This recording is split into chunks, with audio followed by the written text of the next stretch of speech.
Ladies and gentlemen, game week one under our belts.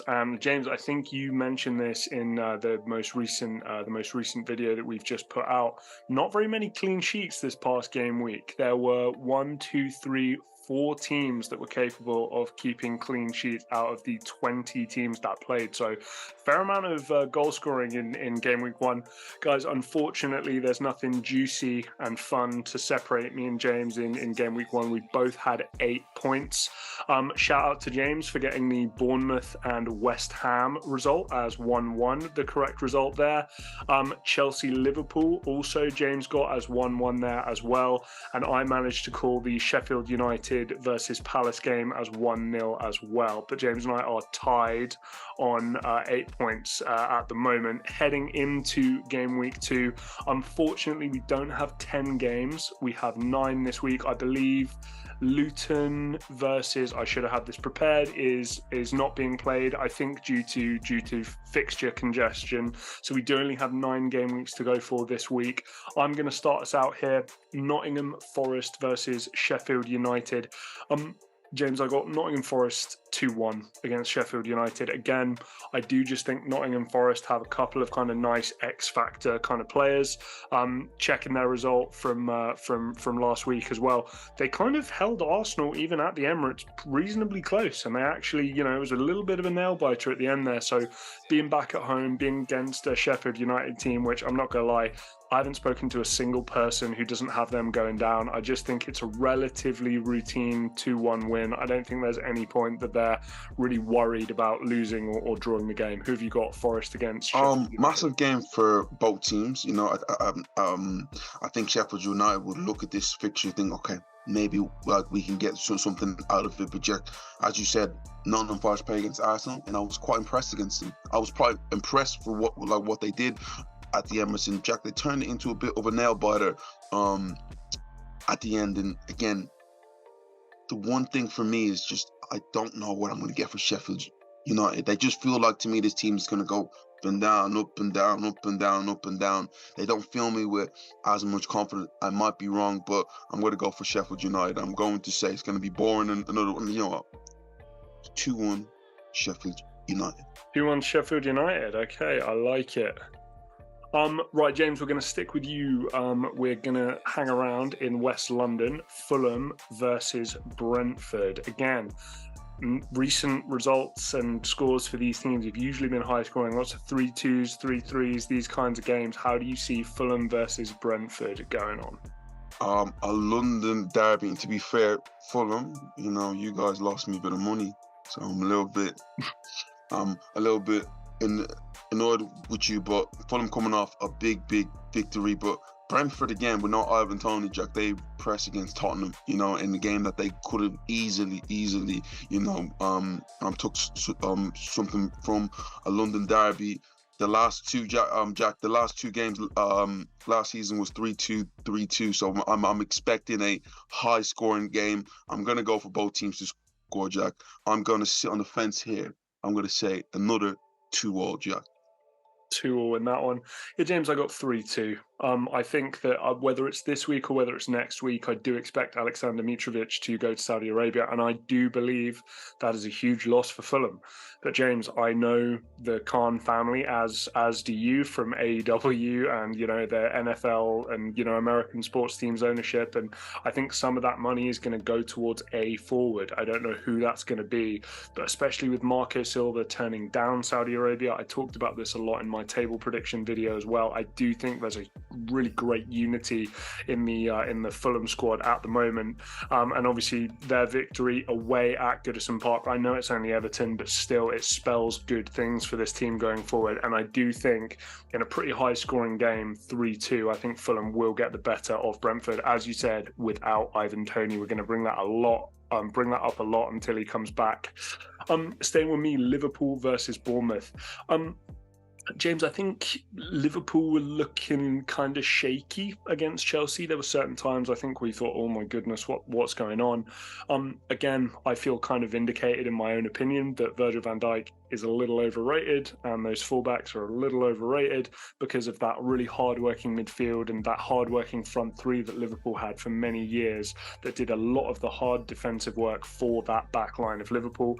And I think now that all those guys are gone, we're seeing actually how good they are at their defensive duties, and they look vulnerable at the moment. I will say though, James, it's Anfield. It's the first game of the season at Anfield. It's Bournemouth coming to town. I'm not going to go against Liverpool here. I got 3-1. I think Bournemouth maybe catch them off guard with a counter press, and maybe something opens up for them. But I think Liverpool are just by far the better side. So 3-1. Again, Bournemouth, good side. But Jack, if you remember last year, it was a 9-0 victory. But then granted, Bournemouth were in this weird transition. It was a Scotty Parker thing. But first game at Anfield, Jack, I think, especially Liverpool are going forward, Jack, there was a tough, the first 25, 30 minutes against Chelsea, they could have easily blew them away. Mo Salah was absolutely sensational and definitely should have bagged a goal. I see this being a high-scoring game for Liverpool. First game of the season at Anfield. You know what that crowd is like. You know what the look is like for a 3:00 game. Sun is out. Fans are ready to go. I see this being a high-scoring game, Jack. For Liverpool, I'm going to say 5-0 Liverpool. Ooh, way to hit them. Last game was 9-0. Final thing for that game, and something to keep an eye on, guys. Some reports coming out that Mo Salah is okay with being approached by Saudi Arabian teams. That'll be a very, very big story come the end of this transfer window if that does happen. James, we're going to stay with you. Wolverhampton Wanderers, who kind of got robbed, if we're being perfectly honest, at Old Trafford on Monday night, versus a pretty impressive looking Brighton side. How do you see this one going? Because I think Wolves looked a lot better than a lot of people thought. Listen, Wolves should be kicking themselves right now. Granted, the refereeing decision was horrendous, but they should have took their chances. They had so many chances to really take Manchester United. So really, if I'm being truthfully honest, Jack, and it said 1-0 to United, it could have been 4-1, 4-2. Like they really, really dominated that game, and I was quite impressed with them. I think the biggest thing for me is that they had so many great ball carriers, players who can just carry the ball and be able to play under pressure. I thought they were going to get relegated just away with the manager and all, losing all these players, but they've impressed me. But Brighton is Brighton, Jack, and Brighton, I have a lot of respect for them. I'm going to say Brighton are going to do this. I'm going to say 2-1 Brighton, Jack. 2-1 Brighton, yeah. Yeah, James, I got 3-0 Brighton. I mean, the setup for Wolverhampton last night was perfect. And I don't say that very often. It was the perfect tactical setup to the way that Manchester United want to play. And it was actually kind of beautiful to watch from a defensive standpoint for what Gary O'Neill was able to do. And James, I think Wolves showed in large parts why I'm high on them as a team. They have really talented players, really good, young, talented players. James, the problem is they have nobody who puts the ball in the net. And again, Kalajdzic, if he can come in, if he can start starting games and he can start getting on the end of crosses and being a nuisance, then they may have their guy. Fabio Silva, everybody's been waiting for that to click for a very, very long time. It doesn't seem to have happened. Mateus Cunha as well. Again, I think he's kind of that 9.5 kind of role where he can kind of play as a 10, but isn't quite your out and out striker. I think he needs support.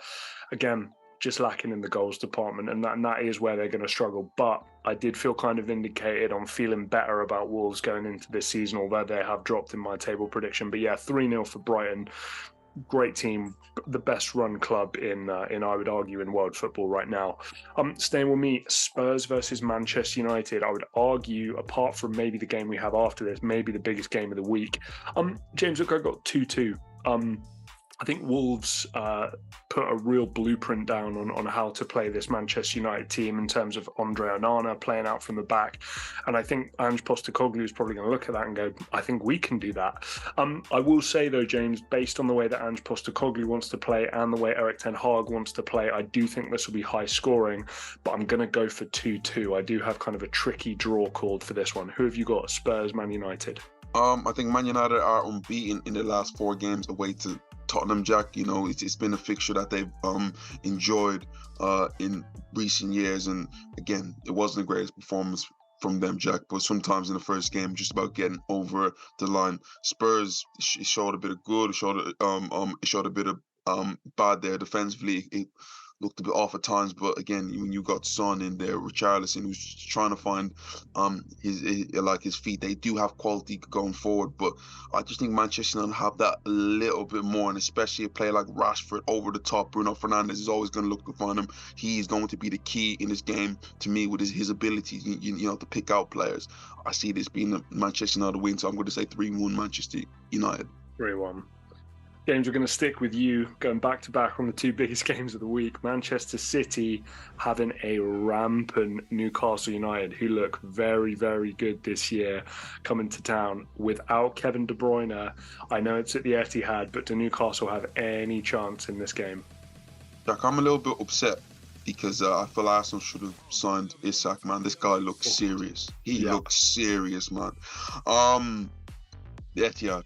Difficult place to go. Hardest place in the Premier League by good distance to go and play against that. I'm not sure if Manchester City lost last season. They might have lost 1 or 2 there, but again, I think Newcastle's going to get something from this, Jack. I think the way that they played, and especially a player like Isak with that high line, if they can find them in behind, especially in somebody like what's the English guys, the winger. Harvey Barnes? No, not Harvey Barnes. Gordon? The other one, Gordon. He impressed me, Jack. He showed the confidence that he had. His ability to carry the ball last season wasn't great for him. People question his attitude, but he showed me a lot of quality there. Manchester City, the biggest thing for them is that they're going to leave space in behind. If they can get players like Gordon on the ball, Harvey Barnes, and especially Isak on the ball in behind, going at these players, stay away from Kyle Walker's side, it could be an issue. I think that they're good enough to not beat City. I think they're good enough to beat City. Yeah, I'm sorry. They're good enough to beat City, but I'm going to sit on the fence a little bit here. I'm going to say 1-1, Jack. 1-1. Look, James, I do like it. I just think, especially based on previous results as well, I just think that Newcastle aren't there yet. In 2 years' time, maybe even, James, a year's time, depending on how this team develops going forward, I might be saying that Newcastle United are on Manchester City's level. But right now, I just can't. With or without Kevin De Bruyne, I got Man City 3-1. I do think Newcastle will get something, but I just think the moment City go ahead, Newcastle have to come out. City can get them on the break. Haaland with more space, blah, blah, blah. You know the drill. 3-1 Manchester City for me in that one. Villa Everton. James, look, I think that Aston Villa are going to look at that Newcastle game and go, what the hell happened? We were actually really good. What the hell was that? So therefore, I think they're going to correct their mistakes in their first league game at home against a really, really poor Everton team. Loads of positive things happening. My ex boyfriend Nicola Zaniolo signing for Aston Villa as well. I think clean sheet, couple of goals, 2-0 Aston Villa versus Everton. Who have you got in that one? Again, I'm not impressed at Everton this season. I feel at some point Everton need to get relegated, Jack. I just think they're hovering in no man's land. Villa played well for around 50, 60 minutes against Newcastle, and just really fell apart after that goal. They weren't the midfield kind of just lost themselves, and the defense weren't sure to press or to drop back, and they were just stuck in the middle there. And you have quick players like Harvey Barnes and Eric Gordon, Isak just running by them. It's so difficult to play against, but I think it was a bit of a false result. This is a good team. Yes. And I don't think Everton are that great of a team, Jack. I'm going to join you. I'm going to say 2-0 Everton. James, we're going to stick... 2-0 Aston Villa. I was going to say, well, you said it now, you're locked in. James, we'll stick with you heading to East London for another London derby like every other fixture is. West Ham versus Chelsea. West Ham, first home game. The Harry Maguire deal has collapsed. How are West Ham going to do it? Lucas Paqueta out of the door. What have you got in this one? I think West Ham... After Declan Rice deals, I'm not sure what they want to be and what they want to do. Granted, they did sign James Ward-Prowse, but there's just so much uncertainty there. Chelsea just can't score goals, Jack. They played really well against Chelsea. Enzo Fernandez is an absolute superstar. What a midfielder. He is going to be he's unbelievable traits, but I just can't show that they're going to score goals, Jack. That's my biggest thing with Chelsea. Until they can solve this goal issue, I'm going to struggle to pick them most weeks. I'm going to sit on the fence again, Jack. I think I'm sat on the fence enough. But another 1-1, Jack. I can't see Chelsea scoring enough goals, Jack. I hate to say it, man. I got the exact same thing. I got 1-1 in this one as well. Look, James, I think James Ward-Prowse is an unbelievably good signing. I mean, all you need to do is listen to me talk for a little bit about Southampton last year, and also any England squad that's been announced over the last however long. I think James Ward-Prowse is amazing. Especially from dead ball situations, which again is something that David Moyes and West Ham are going to want to use. That's why he's so valuable.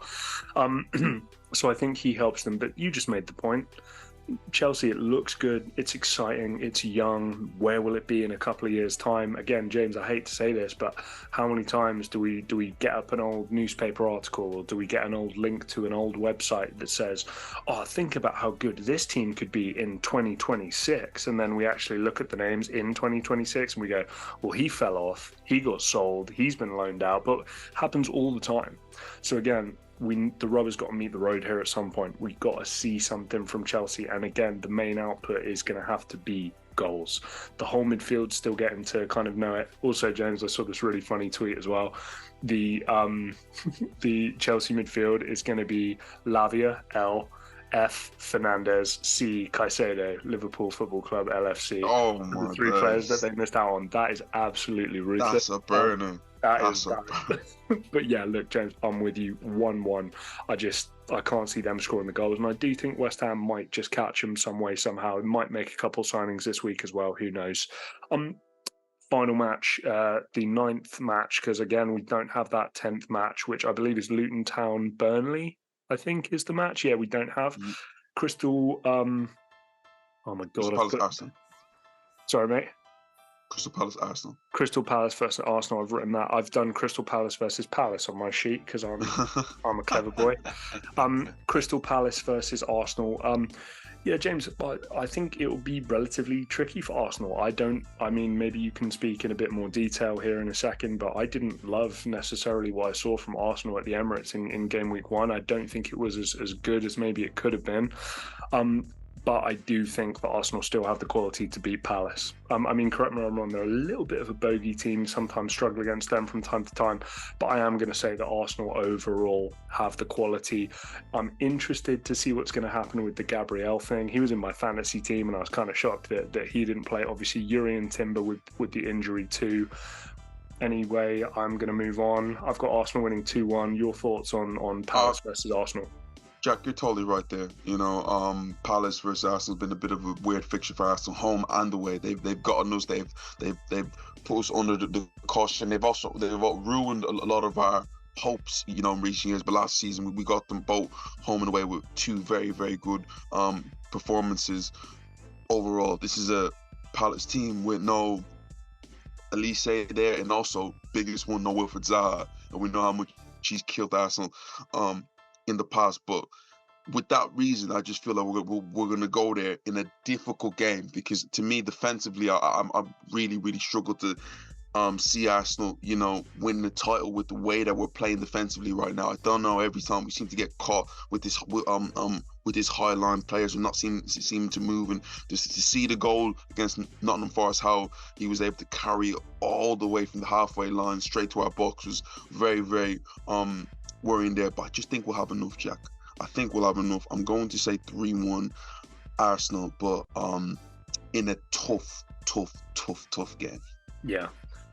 Guys, James and I say this every single week. Don't come to us after the game. We can go, oh, I knew that was going to happen when an upset happens. We need to see the predictions before the game week. Put your comments down. Let me see what you've got. Also, if you're keeping along your scoring with us on a week-to-week basis, a point for the correct result, an extra point if you get the correct score as well. James and I are tied 8-8 from opening week, and we are keeping track all season. Like the video if you have liked what you've seen. Hit subscribe if you're not already. James, anything else from you, mate?